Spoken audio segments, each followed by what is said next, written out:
Maintenant que vous connaissez vos options pour atténuer les risques potentiels, voyons comment documenter vos décisions de planification des risques.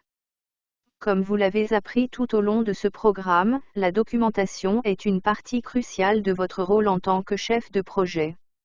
Cela est particulièrement vrai lors de l'identification des risques et de la création d'un plan pour les atténuer. Un plan de gestion des risques est un document évolutif qui contient des informations sur les risques de haut niveau et le plan d'atténuation pour chacun de ces risques. Ce plan permet de s'assurer que les coéquipiers et les parties prenantes ont une compréhension claire des problèmes potentiels et un plan pour les résoudre s'ils surviennent.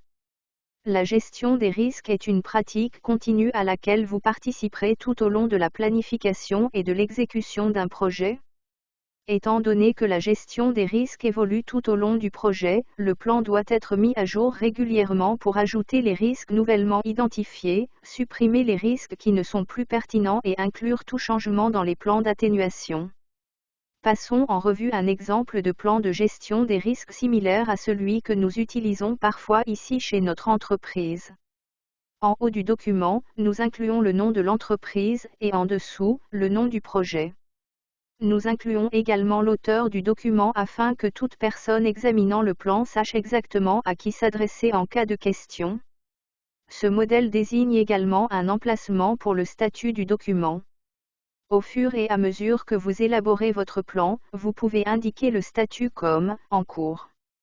Une fois le plan terminé, vous pouvez changer le statut en final. Nous avons également inclus des détails utiles comme la date de création du document et sa dernière mise à jour. Des détails comme ceux-ci peuvent sembler petits, mais il est recommandé de les inclure. C'est parce qu'être transparent sur les dates donne aux parties prenantes une idée de l'actualité du document. En dessous de ces détails, nous avons l'objectif du document. Ici, nous avons écrit que notre objectif est de présenter des plans d'atténuation pour Project Plan PELS. Ci-dessous, nous avons ajouté un résumé de notre projet. Les résumés analytiques doivent inclure une brève introduction aux conditions normales d'un projet et un aperçu des risques potentiels qui pourraient avoir un impact sur le projet.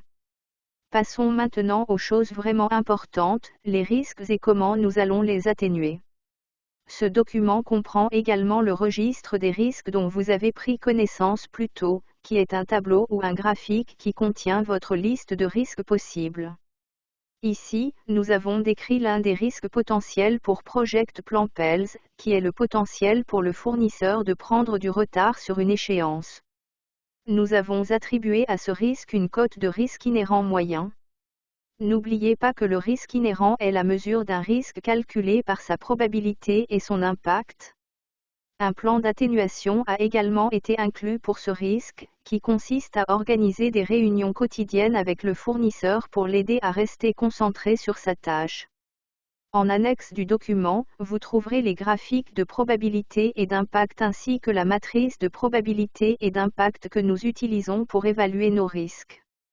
Une fois que vous aurez rempli le plan de gestion des risques, vous le partagerez avec votre équipe et les parties prenantes pour obtenir leur avis et vous assurer qu'ils sont alignés sur vos plans. À venir, nous approfondirons le sujet de la communication des risques aux parties prenantes. On se voit là-bas.